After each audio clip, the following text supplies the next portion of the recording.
Citra lucu dan bersahabat yang sukses dibangun oleh tim Prabowo sejak beberapa lama, lewat citra gemoynya itu, sekarang luntur tidak berbekas. Topeng gemoy itu hilanglah sudah langsung terlepas. Awalnya adalah penampilan Eyang Prabowo sendiri yang tidak terkontrol selama debat capres. Emosinya terpancing. Lalu beberapa hari lalu, muncullah video yang viral itu. Sebuah video bocoran dari acara Rakernas Partai Gerindra merekam pidato Eyang Prabowo. Di video itu, tampak jelas Eyang Prabowo belum pulih dari emosi tinggi saat acara debat. Rasa kesal masih membara di hatinya. Soal Eyang Prabowo menggunakan umpatan kasar, dasmu, kepalamu, ini sesungguhnya bukan yang pertama kali terjadi di depan umum. Makanya di pidato tersebut, Eyang Prabowo kembali menyinggung pertanyaan yang menyudutkan dirinya sewaktu debat soal putusan Mahkamah Konstitusi yang melanggar etika. Maka meluncur muluslah umpatan kasar itu. Selain bahas soal survei, ada juga yang bikin gua ngakak semalaman. Apalagi kalau bukan debat capres perdana yang kemarin. Waktu dia ngamuk-ngamuk sama Anies, itu yang paling lucunya. Dia itu, gue yakin ngerasa kayak, gue itu udah ngedukung elu sampai jadi gubernur. Kenapa lu jadi songong gini sih sama gue? Istilahnya begitu. Sampai Anies bilang kalau Prabowo nggak kuat jadi oposisi karena nggak bisa mainan bisnis atau proyek gitu. Prabowo tuh lupa ya. Anies itu jagonya kalau ngebacot. Kalau nggak kuat mental, mending jangan ngadu bacot sama Anies. Yang ada dimentalin semua itu omongan lu. Dan si Prabowo beneran jadi kesel sendiri kan tuh. Nah, Prabowo ini asli dia nih nggak pernah belajar dari kesalahan dan pengalaman di masa lalu. Dia ini udah 3 kali ngikut kontestasi. Tetap aja nggak ada yang berubah dari seorang Prabowo. Tetap temperamen, emosian, dan nggak ada gemoy-gemoynya sama sekali. Tapi untungnya semalam itu gak ada meja di depannya dia. Coba kalau ada, hancur itu meja digebrak-gebrak. Bisa-bisa dilemparin ke mukanya para juri di sana. Terus langsung kena pelanggaran HAM lagi itu. Gak perlulah Anda untuk menjatuhkan Ganjar, karena Anda tidak punya kelemahan di Ganjar. Karena kalau Anda mau nyerang kelemahan di Ganjar, Anda akan melihat kelemahan calon Anda itu juga banyak. Jadi untuk menutupin itu, Anda terus serahkan apa? Partai PDIP dan Ibu Mega. Untuk menjatuhkan Ganjar itu, mereka pada menyerang Megawati PDI. Apa kok bisa begitu alasannya? Emang kenapa? Kalau emang Anda punya calon yang baik, coba ungkapkan kebaikan calon Anda. Nilailah pribadi Ganjar itu, mampu apa nggak dia? Punya apa nggak track record? Saya itu jujur geli banget dengar program makan gratis dari pasangan Prabowo Gibran ini. Ini program pembodohan yang memang sengaja didesain oleh mereka untuk hanya sekedar mencari popularitas belaka. Menurut tim suksesnya Prabowo Gibran, program makan gratis yang nanti akan mereka jadikan program utama kalau Prabowo jadi presiden itu, biayanya itu sekitar 1 triliun rupiah per hari. Gila, 2.000 triliun rupiah selama 5 tahun untuk makan gratis. Bayangkan coba, pembangunan kota sebesar IKN di Kalimantan Timur saja hanya menelan biaya kurang dari 500 triliun rupiah. Pembangunan kereta cepat saja hanya makan biaya 112 triliun rupiah. Itu juga utang. Ini makan gratis, habiskan uang 2.000 triliun rupiah, terbuang begitu saja tanpa ada nilai tambah apapun, selain hanya menyenangkan perut orang tetapi otaknya kosong. Jadi kenapa uang 2.000 triliun rupiah itu nggak dijadikan puskesmas saja dan menggratiskan kesehatan masyarakat, atau buat bangun pabrik farmasi supaya obat kita tidak harus impor dari luar negeri? Kenapa uang 2.000 triliun rupiah itu nggak dibuat irigasi saja sehingga petani kita dapat jaminan panen mereka itu tidak gagal? Kenapa uang sebesar itu hanya buat makan gratis, program yang tidak menghasilkan apa-apa selain peluang mega korupsi yang luar biasa. Gila sih program makan gratis itu. Entah gimana lagi harus bilangnya, karena program itu benar-benar gila. Gila rencana korupsi besar-besarannya. Ya karena dari debat Capres semalam kita bisa melihat penampilan Prabowo Subianto ya mirip kentut. Ibaratnya tuh mengganggu suasana gitu. Sangat-sangat malu ketika melihat penampilan Prabowo di debat semalam. Karena biasanya mereka yang heboh sekali itu mendadak senyap karena jadi nggak tahu mau ngapain. Karena mereka nampaknya juga mengakui bahwa penampilan Prabowo di debat Capres semalam itu cukup memalukan. Jadi coba bayangkan, kalau Prabowo saja sudah sedemikian kewalahan, apalagi nanti di debat Cawapres antara Gibran melawan Mahfud MD.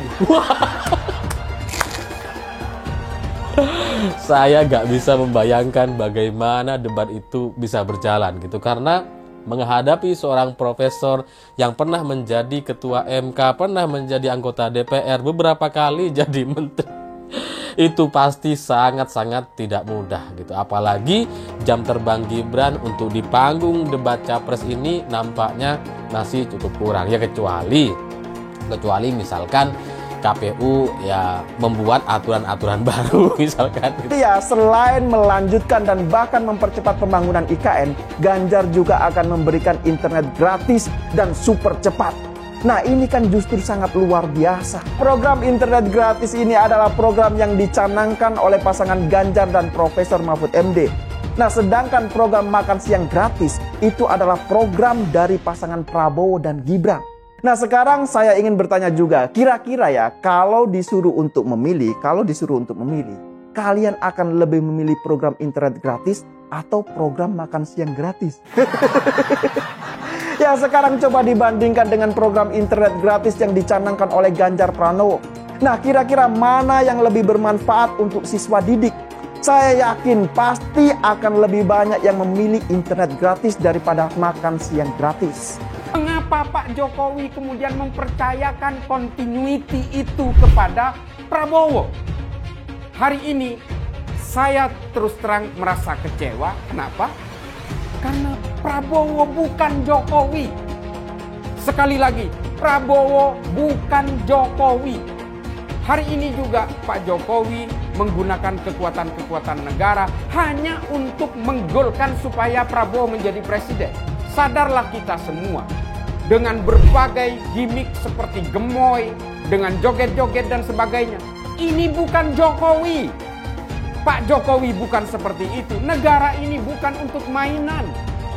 Negara ini perlu seorang pemimpin yang super strong, bukan hanya pemarah. Seperti halnya Prabowo. Pak Jokowi bukan pemarah. Pak Jokowi adalah tipikal orang yang menghargai proses. Bukanlah orang yang hanya bisa menggebuk-gebuk podium dan hanya bisa memangkas berbagai aksi-aksi, gimmick-gimmick yang hanya berusaha menjual dirinya supaya dia menjadi presiden. Si Gibran nggak datang lagi di acara debat Cawapres yang diadakan oleh TV One. Mungkin dia sibuk kali ya, lagi bagi-bagiin makan siang, lagi bagi-bagiin minum susu, asam sulfat, kan? Dia lagi sibuk. Cuman kan katanya Gibran ini mewakili generasi anak muda yang cerdas, yang kreatif, generasi milenial, generasi optimis, generasi emas. Diundang debat nggak dateng, alasannya sibuk. Itu aja kok dipertanyakan. Dibawa santai aja, nggak boleh kayak gitu. Kamu bakal jadi calon pemimpin, Gibran. Banyak-banyaklah belajar dan membaca biar cerdas. Dari sini terlihat ada bau-bau kelicikan yang berjalan di dalam sistem. Soal anggaran, keamanan, dan backingan. Kita kebayang siapa yang paling diuntungkan oleh sandiwara yang besar ini. Nggak mungkin ribuan orang itu gerak sendiri tanpa dikendalikan. Nggak mungkin. Nggak mungkin gerombolan itu manut-manut saja tanpa diinstrukturi. Kekacauan ini adalah tanda bahwa 2024 mengandung banyak sekali aroma busuk. Jelas sumbernya adalah akal bulus dan nafsu politik. Sebenarnya masyarakat udah paham. Mata kita semua udah terbuka lebar. Bahwa tanda-tanda kecurangan dan keculasan semakin jelas. Bahkan dari tingkat yang tinggi sampai level desa. Bahkan para kepala desa dan perangkat aja dimobilisasi. Gak kebayang politik kebusukan macam apa yang beredar di desa-desa. Belum lagi perangkat hukum, sistem, dan sumber daya negara. Saya mendapatkan berbagai laporan tentang dugaan kecurangan dalam tahapan pemilu. Laporan yang saya terima antara lain ada dugaan pemasangan baliho parpol oleh oknum tertentu. Sebaliknya terjadi juga penurunan baliho parpol tertentu yang diduga dilakukan oleh aparat. Alat peraga sosialisasi capres-cawapres tertentu diturunkan oleh oknum Satpol PP kepada aparat keamanan, baik itu TNI, Polri, serta aparatur sipil negara dan birokrasi, juga KPU dan Bawaslu, hendaknya bersungguh-sungguh menjaga netralitas. Sebagaimana pula Presiden sudah berulang kali mengatakan, menegaskan sikapnya bahwa pemilu akan berlangsung netral. Tidak boleh ada kecurangan. Tidak boleh ada tekanan-tekanan terhadap kelompok tertentu. Dan tidak boleh ada pemihakan kepada kelompok tertentu lainnya. Sesuatu yang diperoleh secara tidak baik tidak akan memberi berkah dan kebaikan. Nah, yang pasti kalau buat saya dibandingkan misalnya Pak Gibran jadi maju gitu Mas Gibran gitu ya. Ya saya pilih Ganjar sama Mahfud lah, karena lebih teruji kan. Anda jadi wali kota baru 2 tahun 3 tahun kan belum teruji juga. Ini urus negara loh, mau jadi presiden loh. Kalau Anda belum lengkap, belum pernah di legislatif, belum nasional ya maksudnya DPR, kan DPR kan boleh ngerti nih pemerintahan seperti apa. Anda belum pernah di eksekutif yang tingkat provinsi, Anda nggak ngerti jadi presiden nanti. Ini bukan soal belajar coba-coba loh. Ini negara dipertaruhkan untuk 2045. Kita kan mau mencapai 100 tahun ini mau jadi apa? Kalau coba-coba, ini negara sebentar lagi 300 juta penduduk kita. Mana boleh kita kasih orang coba-coba. Saya tidak meremehkan anak muda ya. Anak muda bisa lebih kreatif gitu ya. Tapi bicara tata negara, Anda harus mengerti konstitusi. Anda bukan hanya untuk berani untuk maju. Kalau cuma berani maju, banyak bisa kita pilih orang berani maju. Tapi yang lengkap dengan track record ini kan butuh waktu pembuktian. Saya pasti pilih Pak Ganjar, Pak Mahfud yang lebih pengalaman. Saya tidak mau anak cucu saya harus nunggu sekian tahun lagi. Pengalaman Jakarta gitu kan, nunggu lagi mundur. Males sudah. Jadi kita nggak usah coba-coba deh. Udah jangan dengerin janji-janji manis orang. Saya mensyukuri kenapa kalah, kenapa ditahan. Saya bersyukur atas itu semua. Saya coba bayangkan ya, kalau seandainya waktu itu kita menang gitu ya, hari ini belum tentu kita bisa nikmati seperti ini. Kita bersyukur 5 tahun Tuhan izinkan kasih ke orang yang pintar ngomong untuk kerja. Coba kalau kita bayangkan gitu ya, kalau kemarin saya masih jadi gubernur, ini saya udah turun ini. Tapi yang pintar ngomong itu dikira orang hebat kan? Ini lebih berbahaya tahun 2024, langsung ketahuan karakternya. Langsung ketahuan itu. Di saya juga ada kutipan Pak di kamar saya Pak. Tulisannya, Jakarta telah mengambil keputusan yang fatal. Pancasila Soekarno, ketuhanan ada di pantat. Anak Tuhan dari mana? Kalau Yesus anak Tuhan, bidangnya siapa? Besok di seluruh wilayah Indonesia akan katakan dan Iblis hanya menggoda orang yang beriman. Makanya jarang-jarang orang kafir kerasukan setan. Yang kerasukan setan itu orang baik-baik. Jarang, saya belum pernah nengok Cina kerasukan setan. Pernah tak Ahok itu kerasukan setan? Enggak, setannya juga pernah. Karena sesama setan dilarang saling menggoda. Karena di salib itu ada jin kafir. Karena di salib itu ada jin kafir.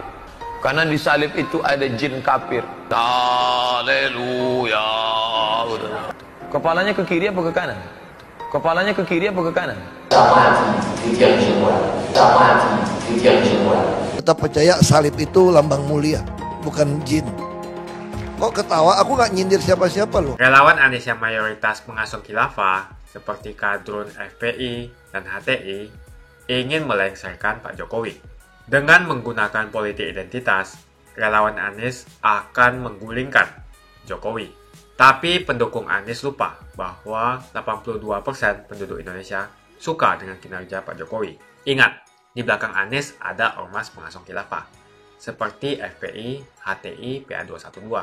Saya yakin sebentar lagi karma Ahok akan mengejar Anies Baswedan. Citra lucu dan bersahabat yang sukses dibangun oleh tim Prabowo sejak beberapa lama, lewat citra gemoynya itu, sekarang luntur tidak berbekas. Topeng gemoy itu hilanglah sudah langsung terlepas. Awalnya adalah penampilan Eyang Prabowo sendiri yang tidak terkontrol selama debat capres. Emosinya terpancing, amarahnya meledak, dan sifat kekanak-kanakannya mulai mencuat. Tanda-tandanya sudah mulai tampak. Apa-apa yang dibangunnya, yang tim suksesnya sudah bangun dengan bersusah payah dan biaya tinggi, semua itu runtuh dalam satu malam. Dan ini disebabkan oleh ulahnya sendiri. Bukan karena siapa-siapa, bukan karena serangan. Lalu, beberapa hari lalu, muncullah video yang viral itu. Sebuah video bocoran dari acara Rakernas Partai Gerindra merekam pidato Eyang Prabowo. Di video itu, tampak jelas Eyang Prabowo belum pulih dari emosi tinggi saat acara debat. Rasa kesal masih membara di hatinya. Kalau alam sudah tidak berpihak, kalau alam sudah tidak memberi restu, kalau alam sudah tidak memberi restu sampai 3 kali sebelumnya, ya ini memang bakal sangat-sangat susah buat dilawan. Alam sudah punya rencananya sendiri. Maka tampaknya inilah yang sekarang sedang dihadapi sama Eyang Prabowo. Dia nggak bakalan bisa melawan ketentuan alam itu. Soal Eyang Prabowo menggunakan umpatan kasar, dasmu, kepalamu, ini sesungguhnya bukan yang pertama kali terjadi di depan umum. Nggak tanggung-tanggung loh. Dulu sewaktu kampanye tahun 2019, adalah Presiden Jokowi sendiri yang dilempar umpatan teramat kasar tersebut oleh Eyang Prabowo. Makanya di pidato tersebut, Eyang Prabowo kembali menyinggung pertanyaan yang menyudutkan dirinya sewaktu debat soal putusan Mahkamah Konstitusi yang melanggar etika. Maka meluncur muluslah umpatan kasar itu. Sebuah umpatan yang teramat kasar. Eyang Prabowo sudah kembali ke sifat lamanya. Sudah kembali ke sifat aslinya yang pemarah. Yang sangat teramat pemarah. Topeng lucu dan gemoynya terlepas sudah. Masyarakat akhirnya menemukan kembali sosok Eyang Prabowo yang memang sudah mereka kenal sebelumnya. Jadi soal kebiasaan Eyang Prabowo mengumpat lawan politiknya dengan kata-kata sangat kasar, rupanya memang bukan yang pertama kali ini terjadi. Dan ini baru ucapan Eyang yang terekam kamera dan menyebar ke publik saja. Kita nggak tahu kan seberapa sering sebetulnya Eyang Prabowo bertingkah seperti itu. Kita lihat dulu nih cuplikan videonya. Tunggu, ini mereka ngomong ya. Pertumbuhan bagus.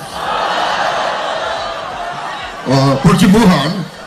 Jadi kalau mereka tuh ngomongnya harus pakai logat asing gitu loh. Logat Belanda. Pertumbuhan ekonomi Indonesia adalah 5%.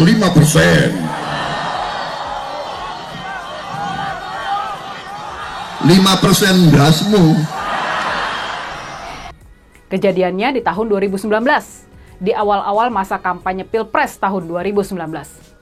Waktu pidato di lapangan Stadion Pakansari Bogor, Eyang Prabowo mengejek pencapaian pertumbuhan ekonomi Pak Jokowi yang 5%. Juga dengan kata teramat kasar, dasmu itu. Jadi, menurut Eyang nih, kalau digunakan di acara internal, itu nggak perlu dibesar-besarkan. Masalahnya sekarang, yang jadi problem adalah apakah benar masyarakat Banyumas kasar-kasar dan pemarah seperti Eyang Prabowo? Orang Banyumas itu sopan dan santun-santun kalau bicara. Warga Banyumas umumnya nggak berani melempar istilah ndasmu ke orang lain. Mereka tahu itu lontaran yang sangat kasar dan nggak patut untuk diucapkan. Dan parahnya nih, nah ini nih yang lebih parah. Setelah melakukan blunder mengumpat dengan kata-kata sangat kasar tadi, ini saja sudah menghapus citra gemoy yang sempat dengan susah payah disematkan kepada Eyang Prabowo. Sekarang dia sudah melakukan blunder baru. Eyang Prabowo membawa-bawa budaya Banyumas ke soal umpat-mengumpat tersebut. Dia ini berdalih, mengumpat kasar pakai kata ndasmu adalah kebiasaan orang Banyumas. Dan Eyang Prabowo sendiri memang punya orang tua yang berasal dari Banyumas. Tapi kita balik lagi nih ke cerita di awal tadi. Tampaknya nih, Eyang Prabowo memang sedang mencoba melawan sabda alam. Kalau alam sudah tidak berpihak, kalau alam sudah tidak memberi restu, ya ini memang bakal sangat-sangat susah buat dilawan. Alam sudah punya rencananya sendiri. Eyang Prabowo nggak direstui oleh alam buat jadi pemimpin Indonesia. Makanya Eyang Prabowo dia ini semakin hari malah semakin parah saja. Sesudah bikin satu blunder, dia malah bikin blunder-blunder susulan. Dan semakin lama, semakin terkuak juga sifat-sifat asli dari Eyang yang selama ini dicoba ditutupi kepada generasi muda, kepada generasi Z lewat kampanye gemoy menggunakan gambar-gambar lucu dari AI tersebut. Semakin dekat Pilpres, relawan Anies semakin beringas dan Anies semakin galau. Dengan menggunakan politik identitas, relawan Anies akan menggulingkan Jokowi. Relawan Anies yang mayoritas mengasuh khilafah, seperti kadrun FPI dan HTI, ingin melengsarkan Pak Jokowi. Tapi pendukung Anies lupa bahwa 82% penduduk Indonesia suka dengan kinerja Pak Jokowi. Saya pikir kalau terjadi baku hantam, maka ada 82% yang akan menghajar kadrun pengasong khilafah itu. Kalau melihat perkembangan koalisi politik yang paling agresif memperluas basis kerjasama yang sudah konkret adalah koalisi Ganjar. Sejak Ganjar diumumkan oleh PDIP, sudah resmi koalisi Ganjar ini didukung oleh 3 partai, yaitu P3, Hanura, dan juga Perindo. Nasdem pun semakin pusing melihat Anies, karena elektabilitas Anies semakin jatuh.